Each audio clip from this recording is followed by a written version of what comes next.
This is foreshadowing. This is a bus stop, and I want to talk about Martin Heidegger. Specifically, I want to talk about the concept of Gestell, which I'm probably mispronouncing, translated as framing. And a bus stop is a good example of that, literally and metaphorically. Heidegger's philosophy is complicated and problematic in many ways, but one of the basic concepts is that being, with a capital B, is so omnipresent and hard to describe that people don't deal with it directly.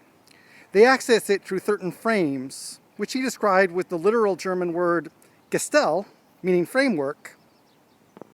And Heidegger called that technology.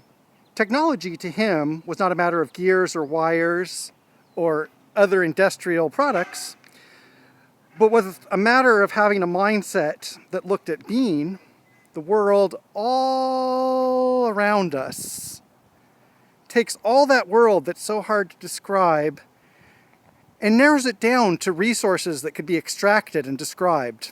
The timetable itself is a type of literal framework, taking times and places and putting them into a frame to describe specific points in time. There's a lot going on around me in the social world and in the natural world.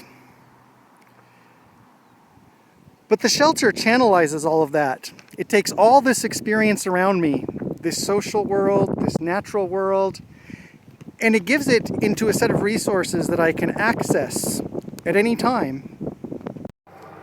And having this framework is a double-edged sword. At the same time as it gives me access practically and conceptually to the wider world, it also closes down channels. Without this framework, I might interact in more direct and surprising ways with the people around me. Instead, since they are not resources I can use, they fade into the background. In some ways, all of this is an obvious point.